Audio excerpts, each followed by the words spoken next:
अब जो जयदीप था ना, उसने प्रसाद लिया, खाया, फिर हंसने लगा। फिर पुजारी जी को कहने लगा, अब तू चला जा, अब तुझे कोई फायदा नहीं होने वाला।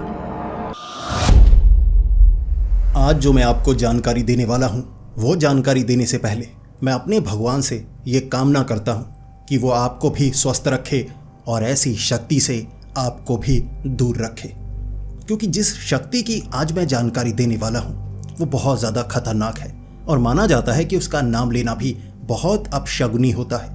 मैं बात करने वाला हूँ गुंगन मसानी की। गुंगन मसानी एक ऐसी काली शक्ति को कहा जाता है, एक ऐसी प्रेत आत्मा को कहा जाता है, या कहें ऐसी नकारात्मक ऊर्जा को कहा जाता है जिसे शमशान घाट में एक खास क्रिया के द्वारा पाया जाता है। और कई लोग इसका इस्तेमाल बुरी चीज़ों के लिए करते हैं, बुरे कामों के लिए करते हैं। वैसे जितनी भी मसानी क्रियाएं हैं वो शमशान घाट या कब्रिस्तान से जुड़ी हुई होती हैं, ऐसी जगह जहां पर लोगों को दफनाया जाता हो या जलाया जाता हो, यानी उनके अंतिम सफ़र की जहां से शुरुआत होती है ना, उस जगह पर क्रिया की जाती है, उसे मसानी क्रिया कहा जाता है। वैसे शमशान घाट या कब्रिस्तान में ऐसी कई मसानी क्रियाएं होती हैं, लेकिन जिसे सबसे खतरनाक कहा जाता है वो होती है गुंगन मसानी क्रिया। इसका इस्तेमाल कई बार लोगों को मारने के लिए भी किया जाता है। दोस्तों, आज मैं आपको जो कहानी सुनाने वाला हूँ ना, वो गुंगन मसानी से जुड़ी हुई है। हमारे एक सब्सक्राइबर ने ये कहानी हमें भेजी है। इस कहानी के माध्यम से आप समझ पाएंगे आखिर गुंगन मसानी नकारात्मक ऊर्जा क्या है, गुंगन मसानी भूत क्या है, ये क्या कर सकता है और इससे कैसे बचा जा सकता है। तो दोस्तों, ये कहानी बड़ी ही खौफनाक और डरावनी होने वाली है। मेरा यकीन कीजिए आपको भी अंदर तक डर लगेगा। तो हेडफोन लगा लीजिए, कमरे की लाइट्स ऑफ कर लीजिए, क्योंकि ये वक्त हो रहा है डरने का। तो ये कहानी है जयदीप जी की, जो कि हरियाणा के सोनीपत शहर के रहने वाले हैं। लेकिन उनकी जो नौकरी थी गाज़ियाबाद में लग चुकी थी, बहुत अच्छी नौकरी, और बड़ी कंपनी में अब वो काम करने लगे थे। जो सपने उन्होंने देखे हुए थे वो सपने उनके पूरे होने लगे थे। 3 साल वो इस कंपनी में काम कर चुके थे और अच्छा ओहदा अब उन्हें मिल चुका था। लेकिन इतनी जल्दी जो उन्होंने तरक्की की थी, वहाँ पर काम करने वाले और उनके साथियों ने नहीं की थी। कुछ लोग ऐसे थे जो उन्हें बहुत ज़्यादा पसंद किया करते थे, कुछ लोग ऐसे थे जो उन्हें बहुत नापसंद किया करते थे। लेकिन एक जगह पर जब आपको काम करना पड़ता है तो वहाँ पर ऐसे लोग भी मिलते हैं जो आपको पसंद करने वाले होते हैं, ऐसे लोग भी जो आपको नापसंद करते हैं। अब उन्हीं के साथ मिलकर तो काम करना पड़ता है ना। जयदीप भी इसी तरह से काम किया करता था। लेकिन जयदीप को अब अपनी ज़िंदगी की चीज़ें दिखाने में बहुत मज़ा आया करता था। यानी जब वो सोनीपत गया होता तो वहाँ जो पुराने दोस्त होते उनको अच्छी खासी पार्टी देता और उन्हें कहता, देखो मैं कितना अच्छा कमाने लगा हूँ, पढ़ाई में अच्छा था लेकिन काम में तो मैं बहुत ज़्यादा अच्छा हूँ, पैसे कमाने में मेरा कोई मुकाबला नहीं है और मैं इस ओहदे तक इतनी जल्दी पहुँच गया हूँ। अब कई उसके दोस्त थे जो बहुत ज़्यादा खुश हुआ करते कि हमारा दोस्त कितनी तरक्की कर चुका है। कुछ दोस्त थे जला करते थे। अब गाज़ियाबाद में भी वो अपने जो नए दोस्त बना चुका था उन्हें अपने फ्लैट में पार्टी दिया करता, और उसके साथी, उसके बॉस, कुछ पुराने साथी जो यहाँ अब काम नहीं करते थे, किसी और कंपनी में काम करने लगे थे, वो भी पार्टी में ज़रूर आते। अब जो जयदीप था उसने अपने घर में एक पार्टी दी थी जिसमें बहुत ज़्यादा भीड़ हो गई। नए पुराने सभी दोस्त, सोनीपत से भी उसने कई दोस्तों को बुलाया था और ये उसके जन्मदिन की पार्टी थी। बहुत अच्छी खासी पार्टी दी उसने, काफ़ी जश्न मनाया। रात के 1-2 बजे तक पार्टी चलती रही। कई दोस्त दूर से आए थे जो रात को निकले, कई उसके घर में फ्लैट में रुकने वाले थे, और ज़्यादातर जो उसके साथी वगैरह सब थे कोई ना कोई गिफ्ट लेकर आए थे। अब रात के 2:30 बज गए। वहाँ कई दोस्त, साथी, पुराने उसके बॉस बैठे हुए। अब एक एक करके सब गिफ्ट को खोला जा रहा था। अब वो खोलता गया। किसी में परफ्यूम गिफ्ट मिला था, किसी में बेल्ट गिफ्ट मिली थी। अब एक जो बॉक्स था ना उसमें बोन चाइना का एक बोल था, चमकता हुआ बोल, जैसे उस पर गोल्डन गोल्डन कुछ बना हो, देखने में पुराना डिज़ाइन लग रहा। अब वो पूछने लगा कि ये बोल मुझे गिफ्ट किसने किया है, ऊपर नाम तो किसी ने नहीं लिखा। अब वहाँ कोई जवाब नहीं दे रहा। तो जो जयदीप था उसे लगा किसी ऐसे दोस्त ने या साथी ने दिया होगा जो जा चुका है। अब 70 से 75 लोग वहाँ पार्टी में आए हुए थे। उनमें से 15 से 20 वहाँ पर रुके थे, बाकी वापस जा चुके थे। तो जयदीप को लगा किसी और दोस्त ने दिया होगा। अब बातों बातों में कभी पता लगेगा, जब सबसे मैं पूछता रहूँगा तुमने क्या दिया था, तुमने क्या दिया था, कभी ना कभी पता लग जाएगा आखिर वो बोन चाइना वाला बोल किसने दिया। तो अगली सुबह छुट्टी थी, जितने उसके साथी वगैरह सब वहाँ से जा चुके थे। अब जो जयदीप था वो बिल्कुल अकेला। अब वो सामान को इकट्ठा कर रहा, रैपर पड़े हुए, सब कुछ सामान पड़ा हुआ, उन्हें इकट्ठा करके वो डस्टबिन में डाल रहा। जो काम की चीज़ें थी, जो टिकाने वाली थी, यानी डेकोरेशन वाली चीज़ें, उसे वो टिकाता जा रहा था। बाकी का ऐसा सामान जो इस्तेमाल करने लायक था या बाद में होता बड़ा था, उसे वो खास जगह संभाल कर रखता जा रहा था। अब अगले दिन दोपहर तक घर की उसने सफाई की। अब आराम का समय था, 1-2 छुट्टियां उसे मिली हुई थी क्योंकि उसने जो टारगेट थे वो पूरे किए थे। तो उसे लगा कि मैं 2 दिन अब घर में रुकूंगा, पार्टी तो दे चुका हूँ, सबको दिखा चुका हूँ कि मेरी ज़िंदगी कितनी अच्छी चल रही है। दोपहर के 2 या 2:30 बजे के करीब वो आराम करने वाला था। उसे लगा अपनी गर्लफ्रेंड को फ़ोन लगाता हूँ, फ़ोन पर उससे बातें करता हूँ। अब वो यहाँ आ नहीं पाई क्योंकि वो मुंबई गई हुई थी, तो वो फ़ोन पर बातें करने लगा। अब जैसे जैसे वो बात करता रहा 3-3:30 बजे तक जो जयदीप था उसका गला जैसे बैठ गया, आवाज़ भारी निकलने लगी थी और बोलने में मुश्किल हो रही। तो उसकी गर्लफ्रेंड ने कहा तुम आराम करो, कल रात तुमने बहुत ज़्यादा बियर पी होगी और ठंडी बियर पी होगी, दोस्तों के साथ ऐसी चीज़ें खाई होंगी, तो तुम्हारा गला खराब हो चुका है। जयदीप को लगा कि हाँ बिल्कुल ऐसा हुआ होगा। तो जो जयदीप था उसने फ़ोन काट दिया, फिर आराम करने लगा। उसने रेस्ट की, 1 घंटा 1.5 घंटा उसे नींद आ गई। जब शाम को वो उठा उसका गला ज़्यादा बैठा हुआ था, आवाज़ साफ अब निकल नहीं पा रही थी।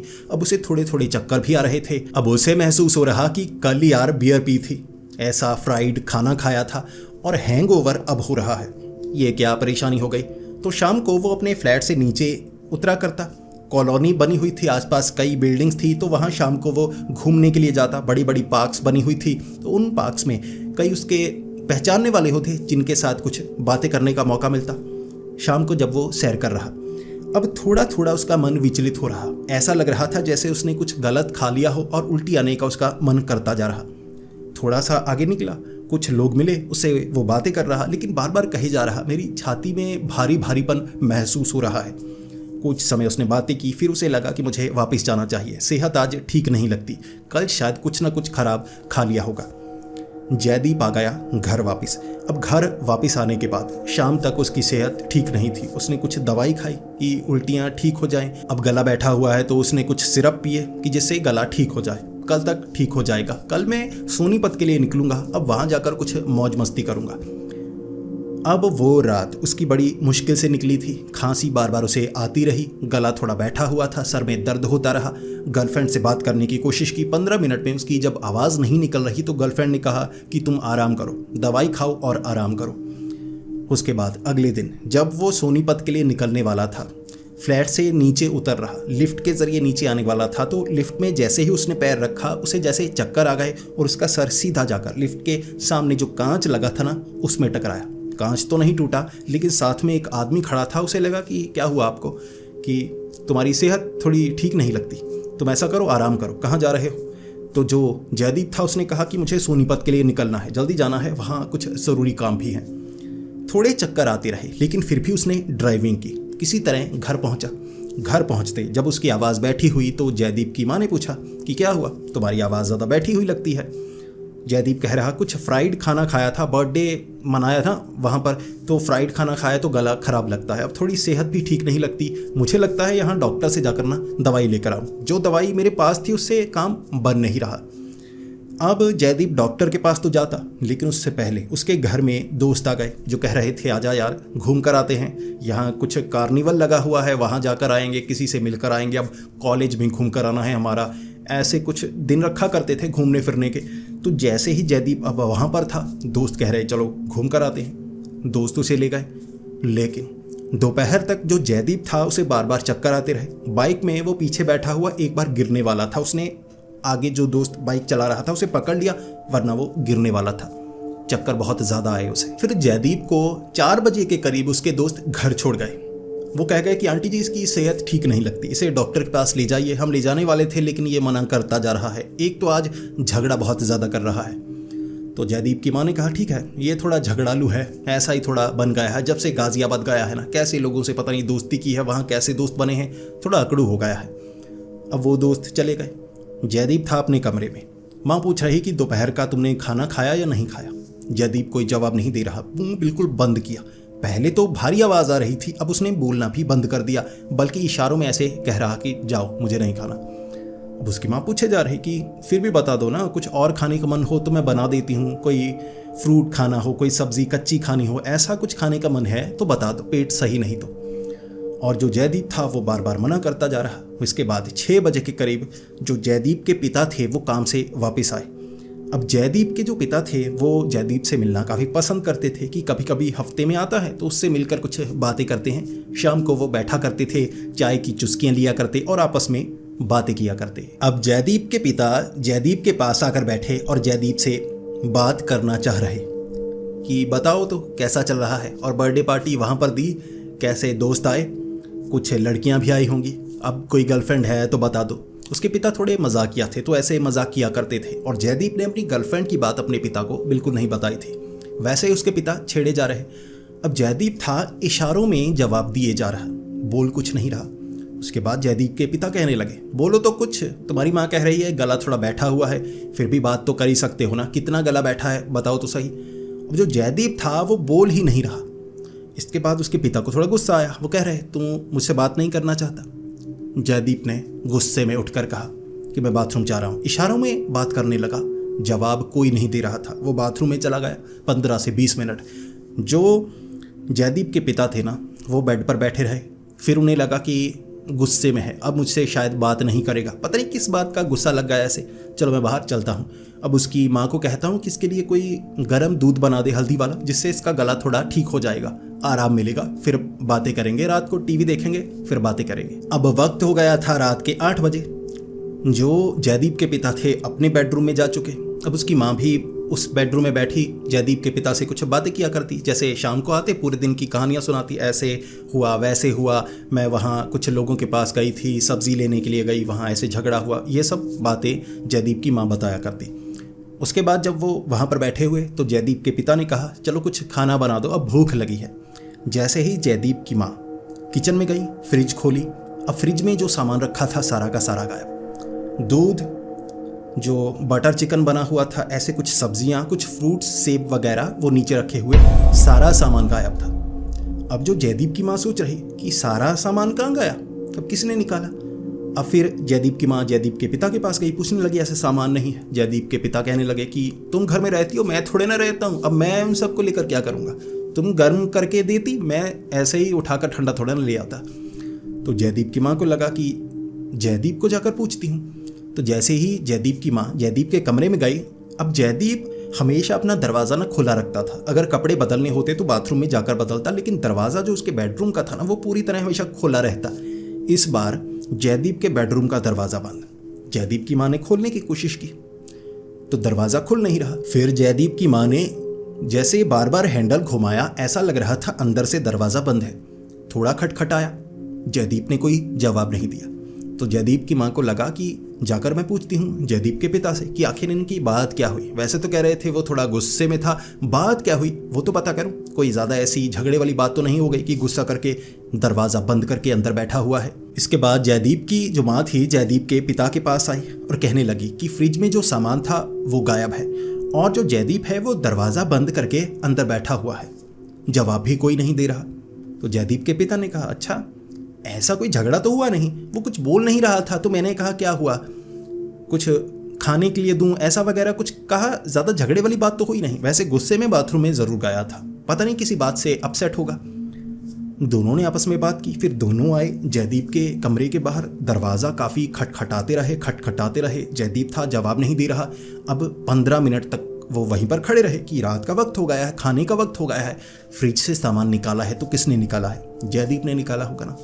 काफ़ी दरवाज़ा खटखटाया तो अंदर से जैसे जयदीप थोड़ा चिढ़ गया या गुस्से में आया, फिर उसने दरवाज़ा खोला। जब जयदीप ने दरवाज़ा खोला ना, जयदीप के जो कपड़े थे ना यहाँ पर कुछ गिरा हुआ था, जैसे कुछ खाने के लिए जो बर्तन बटर चिकन वाला था ना ऐसे उसने किया होगा तो ऊपर गिर गया, ऐसे नीचे पूरा हल्दी लगी हुई, ऐसे सब कुछ।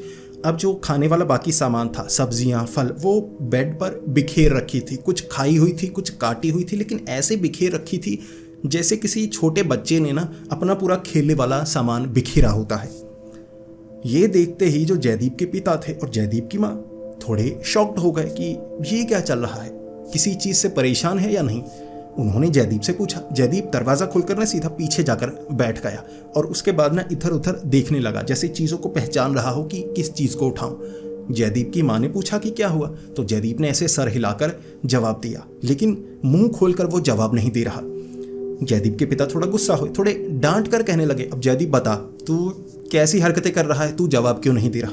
जयदीप कोई जवाब नहीं दे रहा, लेकिन वो सामान उठा रहा। अब उसमें से उसने जैसे कोई पुरानी गोभी जो थोड़ी सड़ी हुई थी, एक हिस्सा सही था, आधा हिस्सा सही नहीं था, उसे उठाकर चबाकर खाने लगा, जिसमें थोड़े कीड़े भी होंगे, इस तरह थोड़ी गली हुई थी।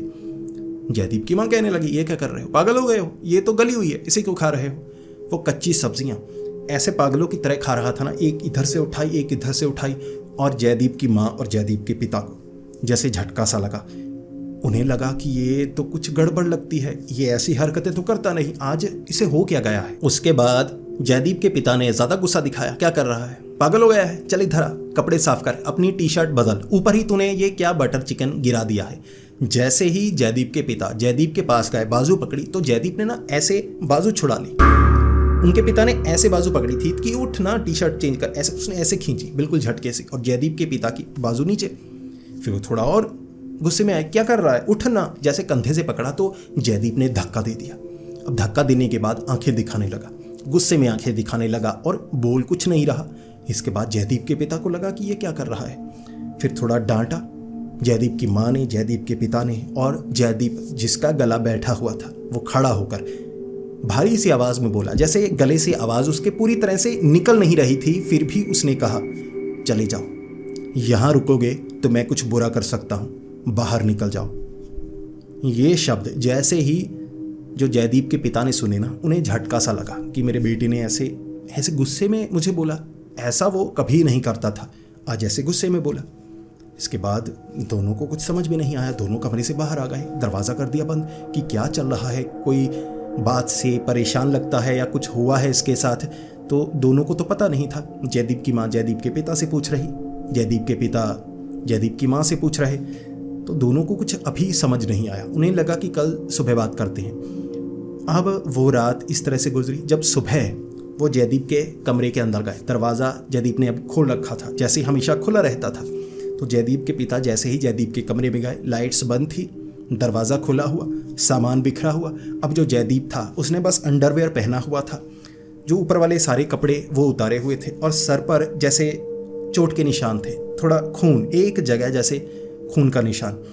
और जयदीप के पिता ने लाइट जलाई कि क्या हुआ, तेरे सर पर चोट कैसे लगी। अब जैसे ही लाइट जलाई, जो बेड के पीछे वाली खास जगह थी ना, दीवार पर खून का कोई निशान, लाल लाल निशान, क्योंकि वो थोड़ी पीले रंग की दीवार थी, लाइट वाइट या पीले रंग की, ऑफ वाइट कह सकते हैं, तो वहाँ पर लाल निशान साफ साफ दिख गया। वैसा निशान माथे पर भी, जैसे उसने माथा दीवार पर मारा हो और वहाँ पर वो खून का निशान बना हो। दिन का वक्त था, जयदीप के पिता काम पर जाने वाले थे। उससे पहले जयदीप से बात करना चाहते थे कि चल क्या रहा है, तेरा गला बैठा हुआ है, तेरी सेहत भी ठीक नहीं लगती, और तू ये हरकतें कैसी कर रहा है। जयदीप के पिता जयदीप के पास गए बात करने के लिए, और जयदीप ने अब चीख कर कहा कि चला जा, अगर तू नहीं गया मैं तुझे मार डालूंगा। ये बात सुनते ही जयदीप के पिता घबरा गए, ऐसे घबराए कि वो कमरे से बाहर निकले। जयदीप के पिता को लगा कि ये आवाज़, बोलने का तरीका, ये जैसे जयदीप हो ही ना, जैसे कोई और हो। जयदीप के पिता को थोड़ा सा शक होने लगा था कि मेरे बेटे पर किसी ने कुछ किया कराया है, कुछ ना कुछ तो है। ये बोलता कैसे है, ये हरकतें कैसे करता है, और आज अगर मैं काम पर चला गया इसे कौन देखेगा, पीछे ये ऐसी वैसी कोई हरकत ना कर दे। जयदीप के पिता को थोड़ा सा डर लगने लगा था, तो जयदीप के पिता ने सोचा कि काम पर नहीं जाऊंगा, मेरा बेटा ज़्यादा ज़रूरी है, काम ज़्यादा ज़रूरी नहीं है। तो जयदीप के पिता सबसे पहले तो वहाँ से निकले, और उसके बाद जहाँ वो सबसे ज़्यादा जाया करते थे, एक खास मंदिर में, वहाँ पुजारी जी से बात करने लगे और बताया कि ऐसा सब कुछ हो रहा है, मुझे लगता है कोई काला जादू मेरे बेटे पर किया है, क्या आप मेरे घर आ सकते हैं, वो काले जादू को काट सकते हैं। अब जो पुजारी जी थे वो जान पहचान वाले थे, तो पुजारी जी उसी वक्त जयदीप के पिता के साथ घर आ गए। सीधा पहुँचे वो जयदीप के पास। अब जयदीप को देखकर वो कहने लगे कि ये बच्चे को आखिर हुआ क्या है, ये बड़ा अजीब सा हरकतें कर रहा है। उन्होंने पहले तो जैसे झाड़ फूक के तरीके अपनाए कि राख, मंदिर के धूप की राख, ऐसे पवित्र चीज़ें जो कि छिड़की जाएं ताकि इसके अंदर अगर कोई प्रेत आत्मा है, ऐसा कुछ है, तो उस पर असर पड़ेगा। जबकि पुजारी जी उसके बाद पता क्या करते, पुजारी जी आरती करने लगे कि चलो मैं माता की आरती करता हूँ तो इसको थोड़ी सी शांति मिलेगी, थोड़ा सा अंदर अगर ऐसा काला जादू कुछ है तो उस पर असर पड़ेगा। अब पुजारी जी जैसे ही माँ दुर्गा की आरती के शब्द बोल रहे थे, सामने से जो जयदीप था वो शब्द दोहराता जा रहा था, लेकिन हंसता हुआ, आवाज़ बिल्कुल साफ, जैसे गला बैठा ही ना हो। पुजारी जी हैरान कि अगर इस पर कोई काला जादू किया है ना, तो मैं जो शब्द बोल रहा हूँ वो शब्द इसके ज़बान पर आने नहीं चाहिए, इससे तो इसे दुख लगना चाहिए, ये तो ऐसे बोल रहा है जैसे इसे कोई फ़र्क ना पड़ रहा हो। पुजारी जी ने आरती ख़त्म की और पुजारी जी हैरान हो गए। उसके बाद कलाई पर जैसे धागा बांधा, कलावा बांधा गया, उसके बाद प्रसाद दिया गया जो मंदिर का था। अब जो जयदीप था ना, उसने प्रसाद लिया, खाया, फिर हंसने लगा। फिर पुजारी जी को कहने लगा, अब तू चला जा, अब तुझे कोई फ़ायदा नहीं होने वाला। पुजारी जी हैरान थे। पुजारी जी कहने लगे कि इसे मंदिर लेकर आओ, इसे पकड़कर मंदिर लेकर आओ, इस पर अगर कोई काला जादू किया गया होगा, मुझे लगता है इस पर किसी प्रेत आत्मा का साया है, तो इसे मंदिर लेकर आओ, वो प्रेत आत्मा का निवारण करना होगा।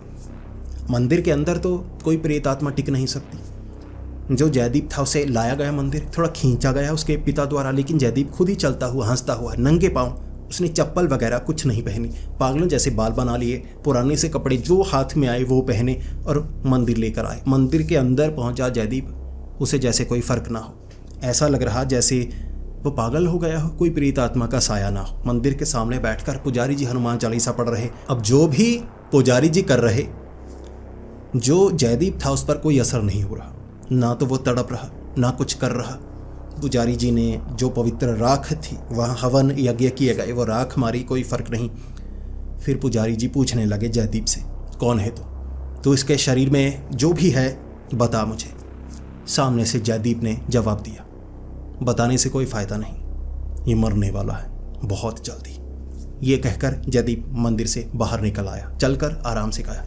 पुजारी जी जयदीप के पिता को कहने लगे, मुझे कुछ गड़बड़ लगती है, इसे या तो डॉक्टर को दिखाइए, या अगर आप मुझ पर यकीन करें इसे हरिद्वार ले जाइए, वहाँ पर किसी साधु को आपको दिखाना होगा, वहाँ आपको कोई ना कोई साधु मिल जाएगा, लेकिन हरिद्वार में आपको पूछना होगा, इस पर किसी का साया लगता है, मुझे शक है ये मसानी क्रिया इस पर की गई है और उसका असर इस पर है, तभी ये मंदिर में भी पैर रख पा रहा था।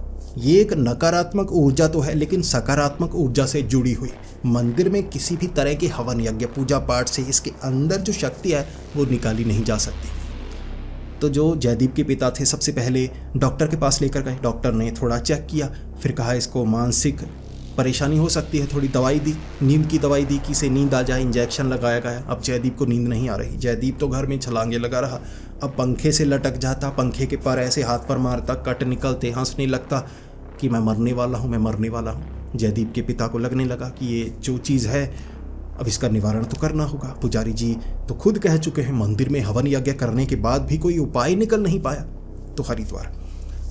तो जो जयदीप के पिता थे, रात के वक्त जयदीप को लेकर सीधा हरिद्वार की तरफ। सुबह हरिद्वार जब वो पहुँचे, हरिद्वार में साधु संत बहुत मिल जाएंगे, उनसे बातें की, दिखाया कि जयदीप को ये सब हो रहा है। जयदीप तो हंसकर मिलता, मेरा कोई क्या उखाड़ सकता है, मेरा समय नज़दीक है, बचाया नहीं जा सकता।